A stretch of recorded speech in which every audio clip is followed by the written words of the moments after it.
finalidade última da vida. Tudo o que vive apenas se prepara para me encontrar, e não há como evitar o término em meus braços. Quase ninguém sabe, mas o fundamento do medo que sentem de mim é, na verdade, medo de viver. Parece contraditório, mas é exatamente isso. Sim, porque o que realmente inspira todo esse medo é o fundado receio de voltar a viver. Isso fica ali, em um canto muito obscuro da mente, incapaz de chegar ao que nos últimos tempos ficou comum chamar de consciência. Em todo caso, o fundamento do medo da morte não é outra coisa senão um conhecimento adquirido ao longo de muitas vidas, e só o medo de ela voltar a se concretizar impede que cada pessoa veja isso com clareza. É a certeza que não teve uma vida justa, que vai culminar em uma nova vida, embora em um novo corpo, que faz todos tremerem ao meu leve suspiro em suas nucas. Todos vão reencarnar, e isso é aterrorizador. Temem o fim da vida porque ela vai ser o início de uma nova vida, novamente repleta de mazelas. Mas hoje vamos falar exatamente do oposto. Algumas raras pessoas conseguem perceber que a vida, em si mesma, não tem nenhum sentido, que é apenas lutando contra a essência mais íntima do mundo, da qual decorre todo o sofrimento que vale a pena viver.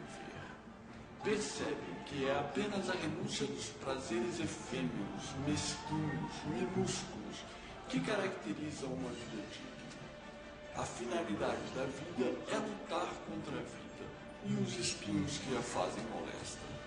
É apaziguar, tanto quanto possível, o tormento daqueles que ainda não alcançaram a elevação espiritual para se libertar das necessidades frívolas que a essência íntima do universo lhes impõe de forma tão sedutora. É diminuir o sofrimento daqueles que não podem combater esse mesmo sofrimento com as próprias forças. Esse, meu caro, é o santo. E apenas o santo é recompensado com o fim verdadeiro da vida. Será absorvido pela energia divina do universo e fluirá uma existência incapaz de ser compreendida pelo ínfimo intelecto humano. Hoje vamos falar do julgamento de um santo, a porta de entrada para esse mundo de eternas delícias. Todo ser vivo, quando morre, passa por um julgamento.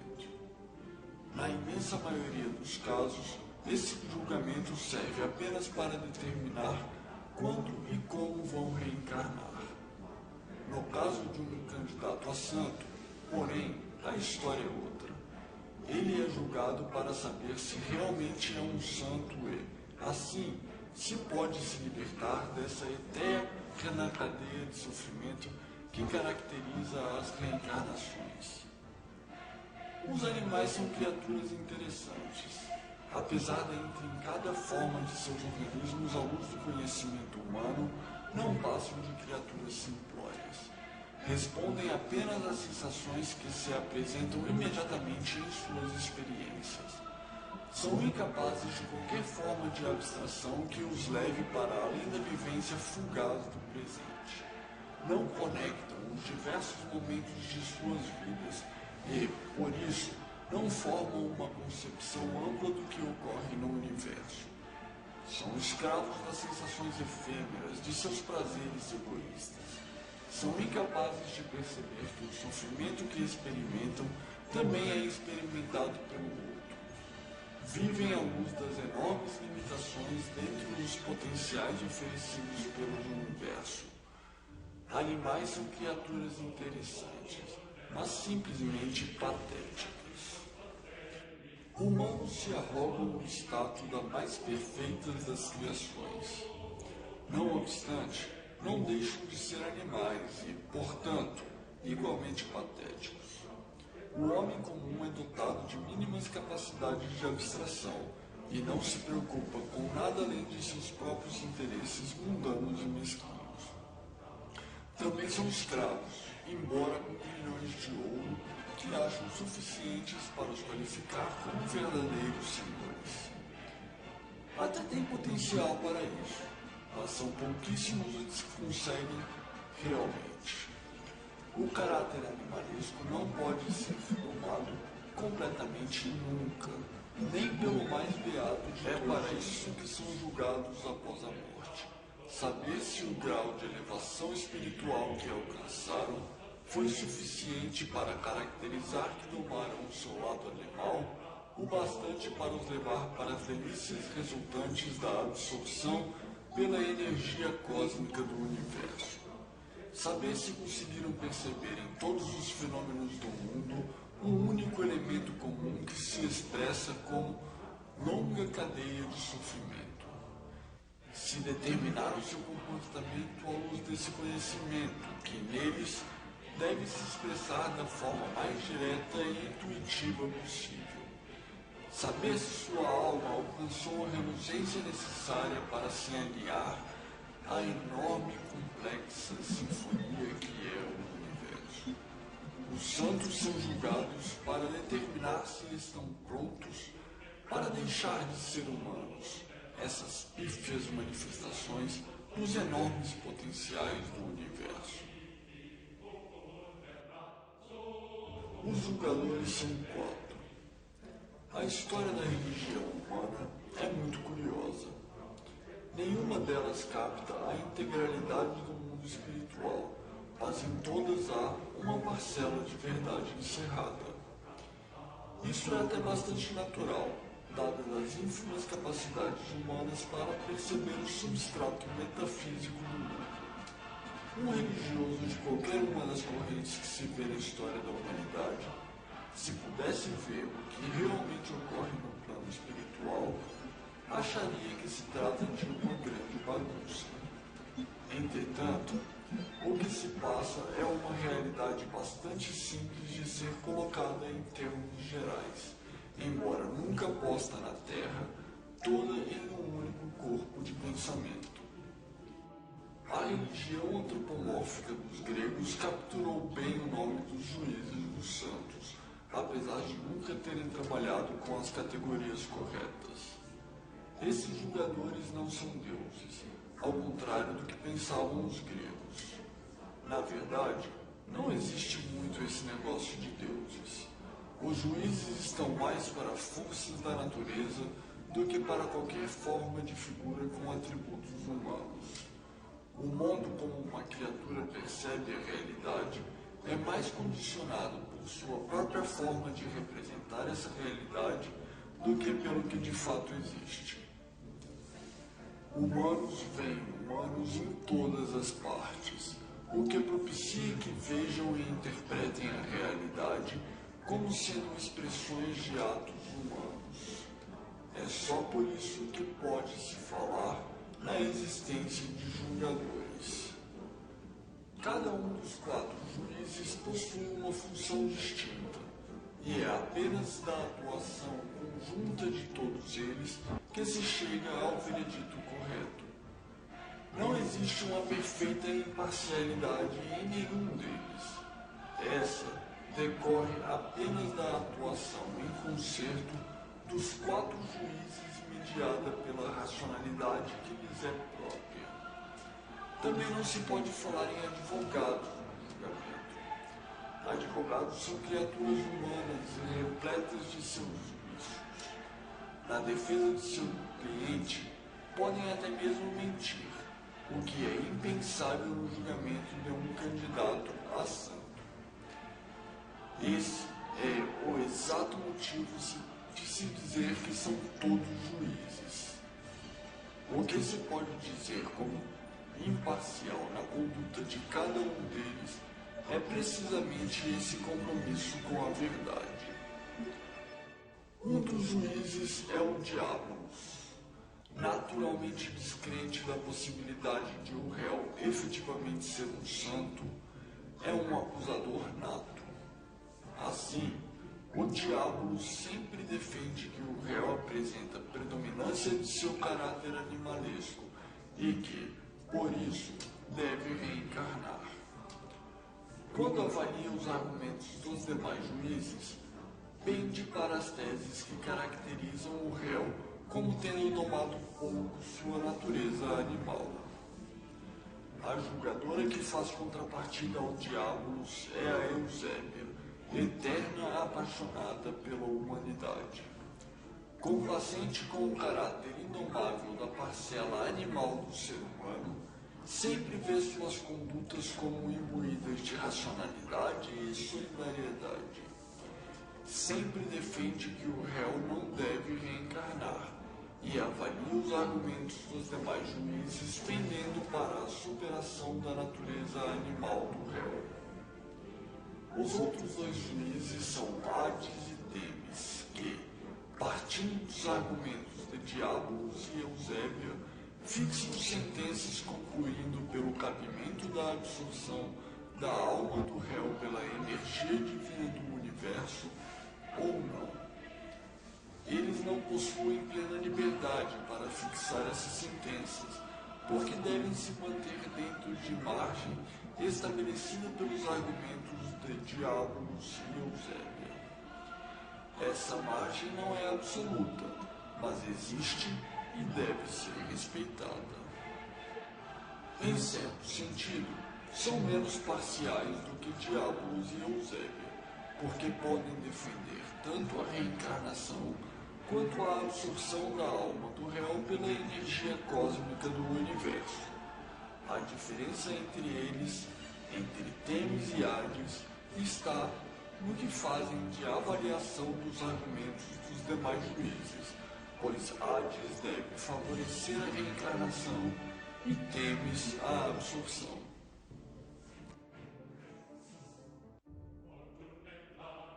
O julgamento se desenvolve em duas fases. A primeira é a de instrução, em que são fixadas as condutas do réu sujeitas a julgamento. Nem tudo na vida de um candidato a santo possui relevância para determinar o destino de sua alma.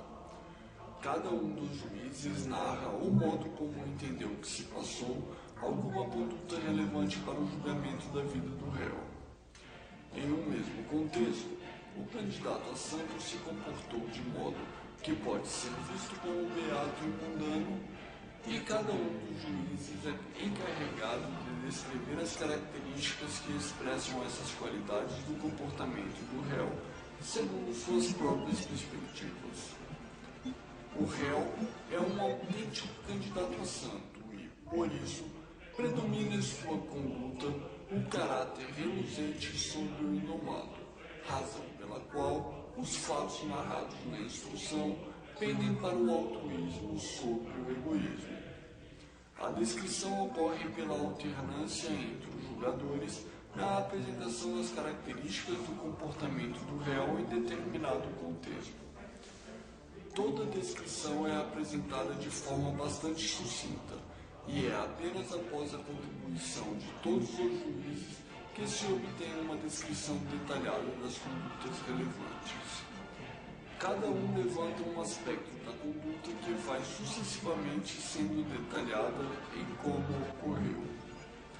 Essa fase se desenvolve em passos, segundo as seguintes regras. Todo passo é executado pela apresentação de uma proposição simples, com no máximo 2 verbos, descrevendo a conduta que deve ser registrada na ficha de condutas. A seguir, Eusébia narra uma conduta que revela a natureza beata do réu, podendo ser qualquer ato de solidariedade. Depois, Hades detalha essa conduta atenuando seu caráter de solidariedade, sem, no entanto, caracterizá-la como egoísta. Depois, Temis detalha a conduta enfatizando como expressa um ato altruísta. Então, Diabo diábolos detalha a conduta como uma informação que revela a natureza egoísta do réu. Repetem-se os passos de 2 a 5 até que um dos juízes não queira mais acrescentar detalhes, gastando seu turno para encerrar a descrição dessa conduta e passando para a descrição de uma nova conduta a partir do passo 2. Depois de haver 3 declinações descritas no passo 6, qualquer juiz pode usar seu turno para passar a foice, que consiste em, ao invés de detalhar ou acrescentar condutas, narrar como o réu morreu, encerrando a produção dos fatos sujeitos a julgamento. Perceber toda essa sistemática da instrução, assim de forma simplesmente oral, pode ser um pouco complicada. Para isso, tudo é registrado em um código que pode ser acessado logo abaixo. Em todo caso, a perspectiva dos juízes sobre o que aconteceu no mundo não está sujeita às dúvidas próprias do intelecto humano. Ao produzir fatos na fase de instrução do julgamento, empregam habilidades que garantem total certeza do que ocorreu. Como consequência, na avaliação dos argumentos que produzem, a plausibilidade das proposições a respeito desses fatos deve ser avaliada sempre em grau máximo. Porém, o mesmo não ocorre com fatos inferidos a partir deles, que devem ser avaliados em sua plausibilidade de acordo com as circunstâncias. Em si mesmas, as condutas simplesmente são o que são, fatos que aconteceram no mundo, nem bons nem ruins. No entanto, um julgamento ocorre qualificando esses fatos como bons e ruins. Para tanto, é preciso associá-los a valores que seguem a seguinte referência. Essa tabela serve para auxiliar a avaliação dos argumentos que ocorrem na fase do julgamento. O número constante dessa relação indica a intensidade do valor envolvido, mostrando que uma proposição que associe uma conduta a um valor de intensidade 1 deve ser avaliada no critério de valor com um círculo ou com um quadrado e, com referência a um valor de intensidade 2, com 2 círculos ou 2 quadrados. Essa associação, no entanto, não é automática. Caso a associação com o valor seja muito branda, a avaliação pode resultar menor do que a sugerida na tabela. Além disso, em maior ou menor grau, todos os valores da tabela podem ser considerados expressão de altruísmo e egoísmo.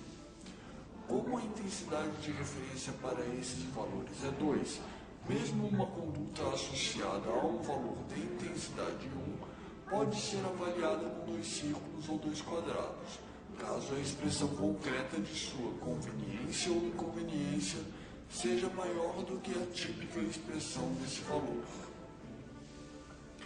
O Diabolos deve demonstrar que a natureza animal do réu não foi devidamente tomada e, por isso, não é um autêntico santo e deve reencarnar. Seus valores são associados a essa natureza animal, remetendo a desejos e impulsos que beneficiam apenas a pessoa do réu individualmente. Ele deve, por meio de argumentos, associar as condutas descritas na fase de instrução aos valores negativos constantes da segunda coluna da tabela de valores, mostrando como elas são expressões desses valores. Eusébio, ao revés, deve demonstrar a natureza beata das condutas praticadas pelo réu, autorizando que se livre da cadeia de reencarnações. Para tanto, deve argumentar de modo a associar as condutas descritas na fase de instrução aos valores constantes da primeira coluna da tabela de valores. Hades e Temis devem formular sentenças concluindo pela reencarnação ou absorção da alma do réu pela energia divina do universo. Por isso, devem associar as condutas do réu, tanto com valores constantes da primeira quanto da segunda coluna da tabela de valores, e concluir pela reencarnação, caso predominem os valores da segunda coluna, ou pela absorção, caso predominem as da primeira. Os argumentos devem ser construídos com ampla liberdade. Não existe uma técnica argumentativa consensual que deve ser seguida para obter convencimento. Por isso, limitar demais o modo como o argumento é construído implica a possibilidade de perder elementos de persuasão que podem ser fundamentais na defesa de uma tese. Não obstante, os argumentos vão ser avaliados segundo regras bastante restritivas. Com isso, a estratégia de construção de argumentos deve levar em conta os elementos de avaliação, porque são eles que vão determinar se o argumento foi bom ou não, e construir bons argumentos é justamente o que está em jogo aqui. Ampla liberdade, porém, não significa liberdade irrestrita. Para facilitar a avaliação do argumento, ele deve ser construído segundo proposições destacadas. Um argumento nada mais é do que uma série de proposições concatenadas entre si, de modo que uma ofereça suporte à outra. Isto é, de modo que a força persuasiva de uma proposição seja transferida para outra, tornando-a ainda mais persuasiva. Os elementos que ligam as proposições são as conjunções, e elas devem ser indicativos de que uma proposição deve ser destacada da outra. Indicativo não quer dizer mandatório, porque nem toda conjunção implica que uma proposição oferece suporte à outra. Conjunções integrantes, por exemplo, nunca fazem isso. Conjunções explicativas, conclusivas, causais e consecutivas, assim como as adversativas e as consecutivas, sempre o fazem. O juiz que estiver construindo o argumento, portanto, deve sempre se indagar se a proposição está atuando de forma a oferecer uma razão que suporta outra e, em caso afirmativo, escrevê-la em uma linha separada da ficha de argumentos. Além disso, existe outra restrição relevante. As proposições devem sempre trazer informações novas. Caso duas proposições contenham as mesmas informações, ou uma proposição seja mais específica do que a outra, no sentido de conter todas as informações dessa última e ainda outras, apenas a proposição mais específica, no segundo caso, ou uma delas, no primeiro, será sujeita à avaliação. Não fosse isso, bastaria apresentar uma proposição forte repetidas vezes para ganhar a disputa. Entender isso pode ser um pouco complicado, mas um exemplo ajuda bastante a compreender como se passa. A proposição, o réu furtou 6 pães para matar a fome de sua família, é apenas uma proposição mais específica do que o réu praticou um ato ilegal, o réu furtou para matar a fome. Todas essas contêm informações que estão contidas na proposição maior. O réu furtou 6 pães para matar a fome de sua família. No entanto, essa proposição, e apenas essa, contém todas as informações relevantes que, de alguma medida ou outra, estão faltantes nas outras proposições. Por fim, deve-se notar que é impossível que toda proposição seja suporte de outra. Proposições relevantes para o argumento que são suportadas, mas não suportam nenhuma outra, são proposições capitais, por serem as mais importantes no argumento. Elas sempre têm a forma o réu é valor constante da tabela de valores, e estabelecem se o réu tem natureza beata ou mundana. Todas as proposições demais devem servir de elementos para demonstrar que as condutas do réu são expressões e em que intensidade do valor constante da proposição capital que suporta. Desse modo, um argumento não será outra coisa senão uma série de proposições escritas em linhas separadas. Além disso, as proposições devem ser numeradas sequencialmente para que se possa identificar cada uma delas com um número. Assim, a ficha de argumentos é uma sequência de linhas numeradas em que a cada número se segue uma proposição. Ao contrário da etapa anterior, essa fase do julgamento é dotada de pouca liberdade. Cada proposição deve ser avaliada segundo 4 critérios diferentes. Na primeira parte, a proposição deve ser vinculada a outra, ou classificada como proposição capital, ou simplesmente descartada. Na segunda, deve ser avaliada segundo 3 critérios: plausibilidade, valor e eloquência. A terceira parte ocorre pela vinculação de uma intensidade do grau de persuasão transferida da proposição para outra. Por fim, deve ser calculado o valor que a proposição vai ter no argumento como um todo. Todas essas atribuições devem ser feitas para todas as proposições pelo preenchimento da ficha de avaliação que está no link abaixo desse vídeo. A ficha de avaliação é uma sequência de linhas seguindo o seguinte modelo. Cada linha se refere a uma única proposição e toda ficha de argumentos deve ter uma avaliação independente na ficha de avaliação. Na primeira coluna há 2 linhas.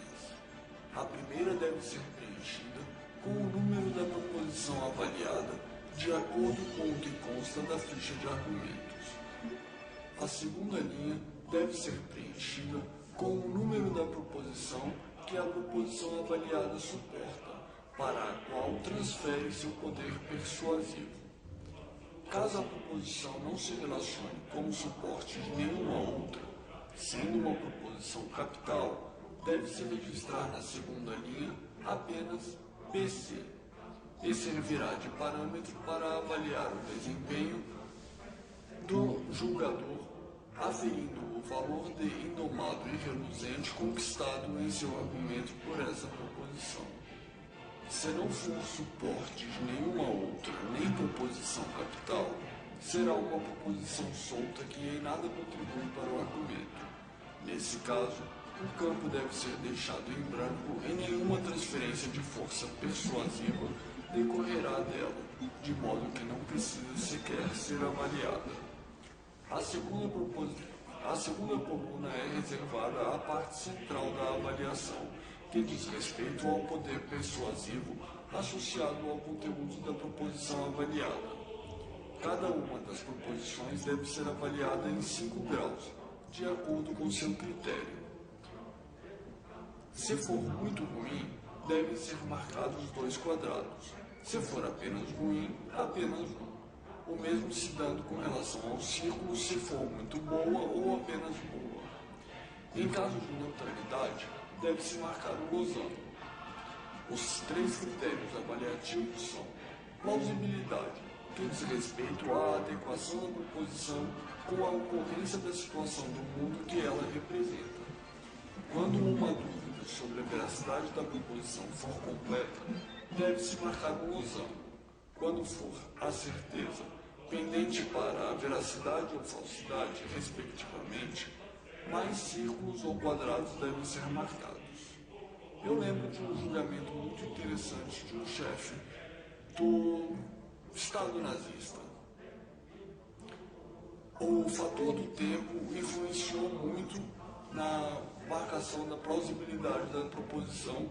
O chefe de Estado alemão ordenou a morte de inúmeros judeus em câmara de gás. Quando se quis avaliar a plausibilidade dessa proposição relativa a 1941, a proposição tinha 2 círculos marcados nesse critério. Se fosse avaliado hoje, provavelmente teria 2 quadrados. Em 1939, devido ao fato de a Segunda Guerra ainda estar começando, havia significativo espaço para dúvida, tornando pertinente a marcação de um único círculo. Enquanto em 1938, quando a guerra ainda não havia começado, o mais provável seria marcar um único quadrado. O segundo critério é o de valor, que diz respeito à compatibilidade da situação do mundo representada pela proposição com aquilo que se quer que seja o caso. Quanto mais desejada for a situação, mais círculos devem ser marcados, e quanto mais indesejada, mais quadrados. Em caso de indiferença, podendo ou não acontecer, sem afetar o que se quer que aconteça no mundo, deve-se marcar um losango. Para atenuar a subjetividade inerente a esse exame, segue-se a referência contida na tabela de valores conforme já descrito anteriormente. A proposição "todo homem deve matar quem se puser em seu caminho" provavelmente seria marcado com 2 quadrados. Todo homem deve poder matar em legítima defesa deveria ser avaliado com um círculo, em razão de se aceitar matar em legítima defesa, mas apenas quando outra medida não for suficiente para repelir a agressão injusta. O último critério dessa segunda coluna é a eloquência, que diz respeito ao poder persuasivo decorrente da forma como a proposição é apresentada. O mesmo fato ou regra de conduta, dependendo de como são escritos, podem gerar impactos persuasivos muito distintos no interlocutor. Suponha que um papa tenha matado um bebê, proposição que a um só tempo pode suportar uma plausibilidade, um valor e uma eloquência, de um tipo muito profícuo para argumentos, desde que alinhado com o interesse de quem está argumentando, claro. Apresentar uma proposição como "um homem religioso matou uma pessoa", descrevendo essa situação, tem eloquência muito baixa, ao passo que dizer que o líder espiritual máximo da cristandade ceifou a vida da mais inocente e frágil das criaturas apresenta um apelo muito menor. Como se pode ver a partir desses exemplos, em diversos casos, fazer a avaliação de argumentos é uma atividade muito subjetiva. É para atenuar essa subjetividade que 2 julgadores avaliam todos os argumentos, além de haver outros critérios que conduzem a isso. O preenchimento da segunda coluna estabelece o poder persuasivo da proposição em si mesma. O argumento, no entanto, é um encadeamento de proposições em que se busca transferir o poder de persuasivo de uma proposição para outra. A terceira coluna serve para avaliar a intensidade do nexo entre a proposição e aquela que ela pretende suportar e, assim, determinar a intensidade do poder persuasivo transferido. Caso seja uma boa relação entre elas, deve-se preencher o círculo com o número 2 e, se a relação for fraca, com o número 1. Caso não haja nenhuma relação, a segunda linha da primeira coluna não será preenchida e não haverá por que avaliar a proposição. Um exemplo ajuda a compreender. Um dos julgadores está defendendo que o réu é cruel para caracterizar sua natureza animalesca. A proposição "o réu pegava animais na rua para torturar" obviamente possui conexão 2 com ela, enquanto a proposição "o réu nunca praticou uma ação de caridade" possui conexão 1. Isso porque quem é cruel realmente não costuma praticar atos de caridade, mas existem outros motivos possíveis que não necessariamente implicam a pessoa ser cruel. Na última coluna, registram-se os cálculos da transferência persuasiva. Para preencher a primeira linha, deve-se somar os círculos, subtrair os quadrados e multiplicar o resultado pelo nexo. Para preencher a segunda linha, é preciso considerar todas as proposições que suportam a proposição que está sendo avaliada, ou seja, essa é a última parte do preenchimento da ficha de avaliação.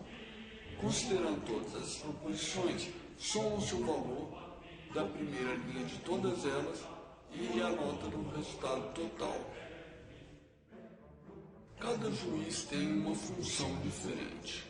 Por isso, cada um segue regras próprias na produção de seus argumentos.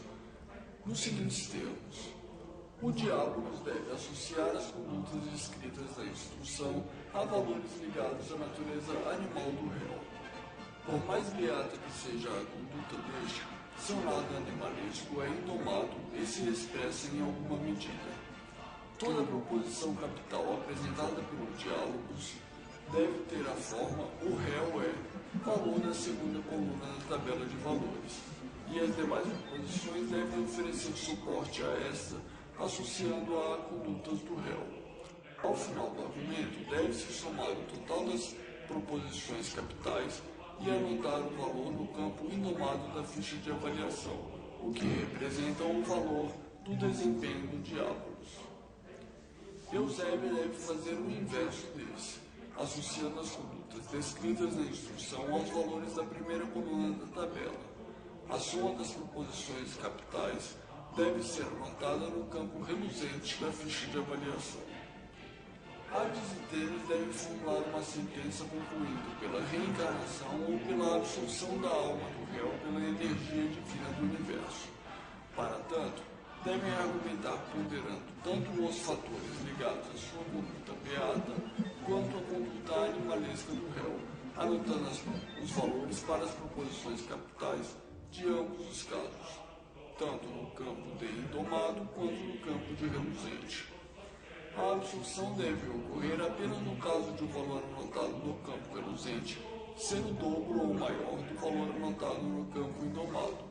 Na formulação da sentença, também devem obedecer a duas restrições: a proporção entre reluzente e indomado das sentenças não pode ser nem menor do que a metade, nem maior do que o dobro da mesma proporção referente aos argumentos de Diábolos e Eusébio. O número de proposições das sentenças, como segunda restrição, não pode ser maior do que 3/4 da soma das proposições dos argumentos de Diábolos e de Eusébio. A diferença entre Hades e Temis não é quanto à elaboração da sentença, isto é, quanto ao mérito de seu argumento, mas quanto à avaliação que fazem os argumentos de Diábolos e Eusébio na parte processual. Todo argumento é avaliado por dois julgadores. Os argumentos do Diábolos e de Eusébio são avaliados por Hades e Temis, e vice-versa. Cada um dos avaliadores deve preencher uma ficha de avaliação relacionada ao mesmo argumento, sem comunicar suas respostas. Após o preenchimento integral dessa ficha, eles devem comparar as respostas. Para cada resposta diferente que derem em relação a todos os elementos da ficha, ambas devem receber um marcador, que será relevante para a contagem dos pontos processuais que vão marcar. Além dos marcadores acumulados segundo esse procedimento, é necessário levar em conta o ligeiro favorecimento que Hades e Temis fazem de Diábolos e Eusébio, e respectivamente, e vice-versa. Como visto anteriormente, em caso de séria dúvida sobre a avaliação, Hades deve marcar favoravelmente a Diábolos e Temis a Eusébio, e vice-versa. O ideal é que marquem exatamente o mesmo, mas, quando a subjetividade envolvida é muito forte, espera-se que sacrifiquem o ponto processual em pauta para obter uma medida mais justa do argumento. Caso não o façam, correm o risco de sofrer uma penalidade. Se a avaliação feita por Temis resultar em maior grau de indomado do que a de Hades, assim como para todos os outros casos análogos envolvendo os demais julgadores, cada julgador recebe mais 3 marcadores. Os pontos que marcam cada julgador são divididos em meritórios e processuais. Os primeiros dizem respeito ao conteúdo dos argumentos feitos por cada um deles, e os outros à própria avaliação feita desses argumentos. Os pontos de mérito são calculados com base no grau de indomado e reluzente marcados pelos argumentos. A concisão é importante elemento de convencimento, razão pela qual o poder persuasivo de uma proposição em relação ao número de proposições apresentadas é levado em conta para estabelecer a proposição de mérito. Como diálogos tem desvantagem pelo fato de o réu ser autêntico candidato a santo e, por isso, estar em desvantagem na produção de fatos feita na fase de instrução, seus pontos são ajustados com acréscimo de 30%. Como Hades e Temis partem dos argumentos de Diálogos e de Eusébia, saem em desvantagem, de modo que seus pontos são ajustados com decréscimo de 20%. Para saber como se faz o cálculo preciso de cada pontuação dos jogadores, basta olhar a ficha de pontuação que está no link abaixo desse vídeo. Como um jogador não sabe qual é a avaliação que o outro vai fazer, a tendência é marcar aquilo que realmente acha ser o valor do argumento, pois é o único parâmetro que tem que pode ser considerado em comum com o outro avaliador. Existe algo de compartilhado na racionalidade e a avaliação em dupla pretende explorar este algo como expediente para fazer uma boa avaliação. Para determinar quantos pontos processuais cada jogador marca, deve-se somar todos os marcadores acumulados e dividir o número de marcadores acumulados por cada jogador oposto por essa soma. Para entender melhor esse cálculo, basta consultar a ficha de pontuação no link abaixo desse vídeo. O placar final é a média da soma dos pontos de mérito com a soma dos pontos processuais, que expressa a porcentagem dos valores envolvidos na partida adquiridos por cada jogador. O ritual do julgamento é bastante simples. Os 4 jogadores fazem a instrução. Depois, Diálogos e Eusébia formam seus argumentos em 15 minutos. A seguir, ocorre o inverso. Hades e Temis formulam seus argumentos em 15 minutos. Por fim, todos se reúnem e fazem as avaliações dos argumentos e o cálculo dos pontos marcados por cada um deles.